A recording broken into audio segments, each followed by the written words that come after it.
And can we get to God without it? We're going to come from Hebrews 11, the first verse. Now faith is the substance of things hoped for, the evidence of things not seen. For by it the elders obtained a good report. Through faith we understand that the worlds were framed by the word of God, so that things which are seen were not made of things which do appear.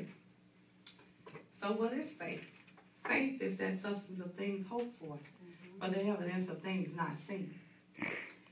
Is God something that we can see? Can we see God? Well, we have to have faith to know that he is who he says he is. See, it's a spiritual thing, and when we're dealing with spiritual things, you can't move it and pick it up from one place to another. That's why the reward is so great in having faith, because we have to believe in something that we cannot see. Some of us believe in our job, which we shouldn't, because nothing is promised to us. Even that job, that husband, that wife, those children, they can turn on you at any time. You gave birth to them, but those children will turn on you at any point in time. And they'll leave you feeling down and sad after you've given them your all. And that's the way God feels about us. He gave us his all. He gave us his only begotten son, the one that he was so well pleased in. But yet still we misuse God. We believe in everything but him.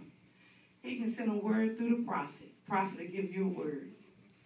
When he bring the word to you, he or she bring the word to you, while you're in the service, your faith is up there. You can believe it. But the moment you walk out the door, your faith goes somewhere else.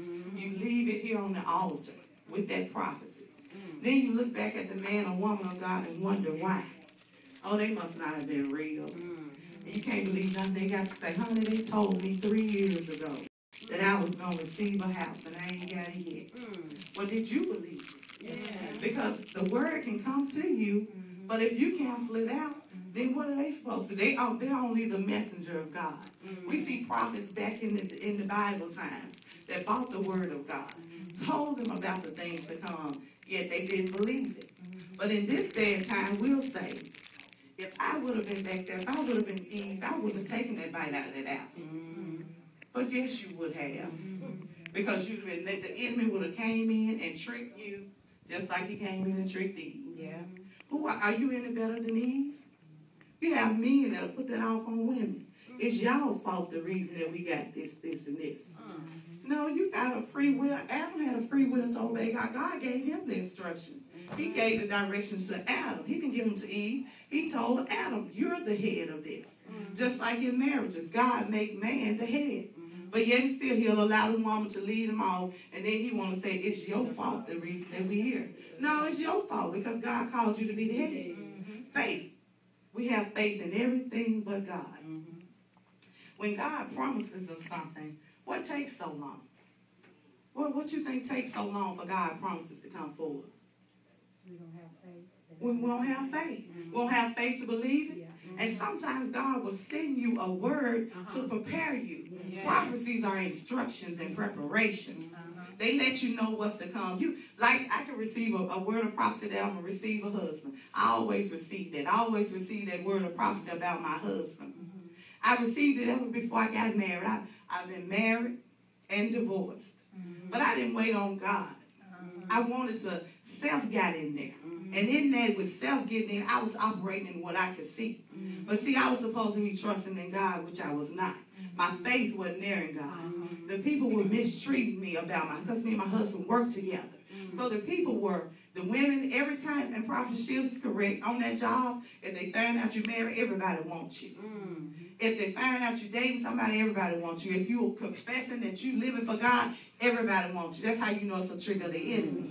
Because they begin to want you. If we would just take some time out to look at the surrounding situation, we can see the enemy at work, but we don't take time to sift through the whole thing. We just jump into it. Oh, this is of God. I asked God about my husband. My mama told me, she said, you saying you're getting married. It was about a week away from the marriage. She said, so did you pray and ask God? I said, yes, ma'am.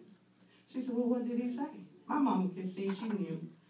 I said, God said, yeah, he's my husband. It was one Saturday, the Saturday before I got married. I said, God said he's my husband. She said, did he? Well, if that's what he told you, you go on in. She wasn't going to tell me not to. She allowed me to go out there myself. Even though the warning sign was there, if I would have just listened to her in the first, when she asked me that question, it would have keyed in then and said, something ain't right. Let me recheck this situation. I didn't. Went right along and did it, but I was operating in self. See, I didn't believe in Psalms 37 where God was saying that he would take care of your enemies. I wanted to take care of my enemies myself. So self got in because I wanted to show the women. Yeah, you saying you dating, but he married me. Got myself into a world of trouble. Even though I had a son with him. I had the son before marriage, I still wanted to I had to prove some things instead of waiting on God. Faith is waiting on God. Faith is trying our patience. Faith is believing that God is going to take care of it even when we don't see him to take care of it. Just know that he's going to take care of us. So I went on with that thing. I got married. Got married on a Saturday. On Wednesday, I was fighting with my husband. Because I saw text messages from the women. See, if a person ain't ready to change, and you marry them, ain't going to make them change. Right. If God said that this is not your husband, you marrying him ain't going to make him to be your husband. Just like Dr. King, Pastor Whedon, and all of the leaders of the church will tell you, when they look at the person and they can see it because they're not in it, they tell you, that's not your husband or wife. Don't get mad at them, because what do they have to gain out of it? The devil, the first thing he'll tell you, Pastor Whedon, she ain't married. She just don't want you to have nobody neither. She don't want you to come away from the church because she know your husband going to lead you somewhere else. That's not true. She's operating out of what God is showing her. She has nothing to gain from that because God have plenty of people that can come in and take your place. Some of them that can come in and do it way better than what you're doing because they putting in work and time. They're dedicated to it. See, if we look at what the enemy is telling us in the beginning and dissect it, we'll come out of a whole lot of stuff, but we don't have the faith to believe it. I wanted to get my marriage annulled. My mom said, you in it now, you're going to have to stay there. Just stay on there. Because I asked you before you married and did God tell you? You said yeah, so stay in it. So I stayed in it for 4 years, ups and downs, dating, coding, lost my mind and everything else. But I had to stay there. And Prophet Shields touched on that today. I had a man that I broke his heart before I got married who was still hanging around. Should have known that wasn't God. He lived over in Arkansas. Saturdays, I would disappear. My husband wouldn't ask me where I've been, who you been with or not. He was just glad I was gone, so he'd go do what he had to do. I'd go over there and sit at that man's house and start it out. Oh, you can just come over here. Oh, yeah, I'm so stressed out. I just need to get away. He had a beautiful home over in Arkansas, plenty of land. We sit out there on the back porch and listen to the crickets chirp, and you can hear the sound of the wind blow. It was just beautiful. The devil know how to set you up for real. But by me not having faith to wait, see, the prophecy came before I got married that I would receive a husband. God had someone for me, but I went on my own. I went out there on my own. I didn't have what Hebrews 11:1 says, faith is the substance of things hoped for and the evidence of things not seen. I was hoping for a husband, but the evidence wasn't there. It was not seen. But I had to wait on God. Did not wait. Got involved in it. Sat over there. Always said I never will commit adultery. I ain't going to never commit adultery. When I get married, I'll be married for life. I'll be like my mama did. I'll always be married. The devil was listening to me then, writing it down, saying, okay, you say you ain't never committed adultery. I'm writing this down right now. I'm going to make you out of a lie. But all this stems back to my faith. Me not waiting on God. See, I guess I thought God was too slow. I need to help him. But when we help God, we help ourselves into a world of trouble.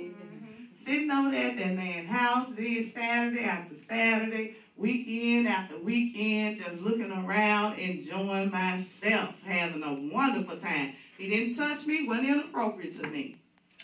All of a sudden, this man came and told me, said, you have to quit coming over here, sitting over here, looking at me, and you're looking good, then you go back home to your husband. You relaxed, and done came on a relaxation, and you go home, and I'm the one stressed out and tensed up. So I said, no, I ain't going to be able to come back over there no more, because I believe God, and God ain't working like that. I can't do that. Well, guess what? One of them times my husband made me mad. Went over there and committed adultery. Like to lost my mind coming back across that Arkansas bridge. Because I thought the bridge was going to fall. I thought it was snakes